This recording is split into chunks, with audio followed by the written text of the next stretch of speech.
Jubilee Hills Congress MLA అభ్యర్థి Naveen Yadav political journey విభిన్నమైంది. తండ్రి rowdy sheeter అయితే కొడుకు అధికార పార్టీ ఎమ్మెల్యే అభ్యర్థిగా పోటీలో నిలవడం ఎలా సాధ్యమైంది? వీడియో చివరి వరకు చూడండి. Please like, share and subscribe. Jubilee Hills నియోజకవర్గంలో ఉప ఎన్నికలు తెలంగాణలో ప్రధాన పార్టీలకు అత్యంత ప్రతిష్టాత్మకంగా మారాయి. అందులోనూ అధికార కాంగ్రెస్ పరిస్థితి అయితే ఇంకాస్త ఎక్కువే అనుకోండి. రేవంత్ రెడ్డి అధికారం చేపట్టి 2 ఏళ్లు గడుస్తున్న వేళ జరగబోతున్న ఈ ఉప ఎన్నికలు కాంగ్రెస్ పనితీరుకు కొలమానంగా మారాయి. అందుకే గెలవాలి, గెలిచి తీరాలనే పట్టుదలతో ఉన్న అధికార కాంగ్రెస్ పార్టీ తమ అభ్యర్థిగా నవీన్ యాదవ్ను బరిలోకి దించింది. కాంగ్రెస్ పార్టీలో సీనియర్ నేత మాజీ ఎంపీ అంజన్ కుమార్ యాదవ్ను సైతం పక్కన పెట్టి నవీన్ కుమార్ యాదవ్ పైనే కొండంత ఆశలు పెట్టుకుంది రేవంత్ సర్కార్. నవీన్ తండ్రి చిన్న శ్రీశైలం యాదవ్ జూబ్లీహిల్స్, యూసఫ్గూడ, రెహమత్ నగర్తో పాటు చుట్టుపక్కల ప్రాంతాల్లో 4 దశాబ్దాల నుంచి స్థానికంగా గుర్తింపు పొందిన నాయకుడు. నగరంలో గతంలో ఓ హత్య కేసులో శ్రీశైలం యాదవ్పై అనేక ఆరోపణలున్నాయి. రౌడీ షీట్ తెరవడంతో పాటు పోలీసు అధికారులు సైతం వార్నింగ్ ఇచ్చిన సందర్భాలు ఉన్నాయి. తనను అభిమానించే వారికి అండగా నిలబడతాడనే పేరు శ్రీశైలం యాదవ్కు స్థానికంగా గుర్తింపు తెచ్చిపెట్టిందని స్థానికులు అంటారు. శ్రీశైలం యాదవ్ పెద్ద కుమారుడు నవీన్ కుమార్ యాదవ్. హైదరాబాద్లోనే పుట్టిన నవీన్ కుమార్ యాదవ్ ఇక్కడే ఉన్నత చదువులు పూర్తి చేశాడు. తండ్రిపై సెటిల్మెంట్లు, కబ్జాలు ఇలా అనేక ఆరోపణలు ఉన్నప్పటికీ నవీన్ కుమార్ యాదవ్ మాత్రం ఎక్కడా తన ప్రమేయం లేకుండా రాజకీయాలపైనే తన దృష్టి సారించారు.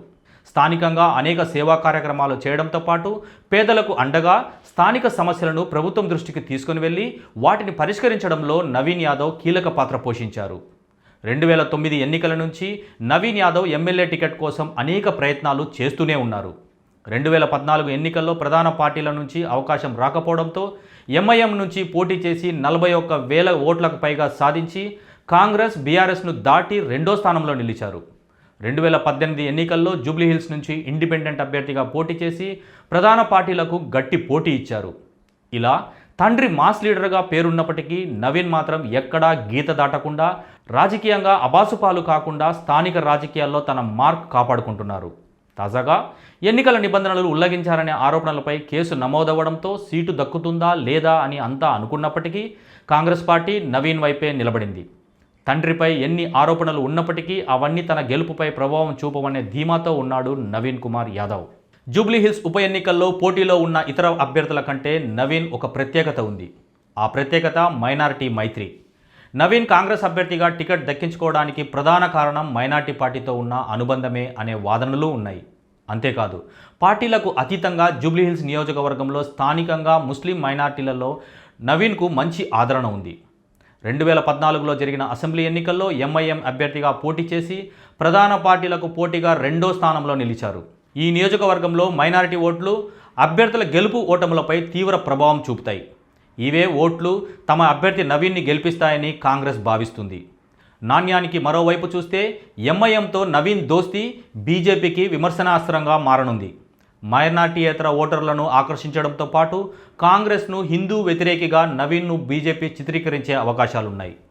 జూబ్లీహిల్స్ ఎన్నికల్లో బీఆర్ఎస్ అభ్యర్థిగా మాగంటి గోపీనాథ్ భార్య సునీత కమ్మ సామాజిక వర్గానికి చెందిన మహిళా అభ్యర్థి కావడంతో పాటు మరో ప్రధాన పార్టీ బీజేపీ అభ్యర్థి కూడా ఓసీ సామాజిక వర్గానికి చెందిన వారికే టికెట్ కేటాయించడానికి అవకాశాలు ఎక్కువగా ఉన్నాయి. ఈ పరిస్థితుల్లో బీసీ అభ్యర్థిగా పోటీ పడుతున్న నవీన్ కుమార్ యాదవ్కు బీసీ ఓటు బ్యాంకు కలిసొచ్చే అంశంగా చెప్పవచ్చు. పార్టీలకు అతీతంగా 2009 నుంచి 2025 వరకు సుదీర్ఘకాలం ఇదే నియోజకవర్గంలోని ప్రజలకు దగ్గరగా ఉండడం నవీన్కు కలిసొచ్చే మరో ప్రధాన అంశంగా చెప్పవచ్చు. ఇక్కడ ఓసీ ఓటర్లను సైతం తక్కువ అంచనా వేయలేము. నియోజకవర్గంలో అభ్యర్థుల గెలుపు ఓటములు నిర్ణయించడంలో కీలక పాత్ర పోషిస్తారు. వీరంతా ఓసీ అభ్యర్థుల వైపు మళ్లితే నవీన్ గెలుపు ఆశించిన స్థాయిలో నల్లేరి మీద నడక మాత్రం కాదు. దివంగత నేత మాగంటి గోపీనాథ్పై సింపతి జనాల్లో ఇంకా చల్లారనప్పటికీ తనకంటూ ప్రత్యేకతను సంపాదించుకున్న గోపీనాథ్ ఫాలోవర్స్ ప్రభావం నవీన్కు ఏటికి ఎదురీతలా మారనుంది.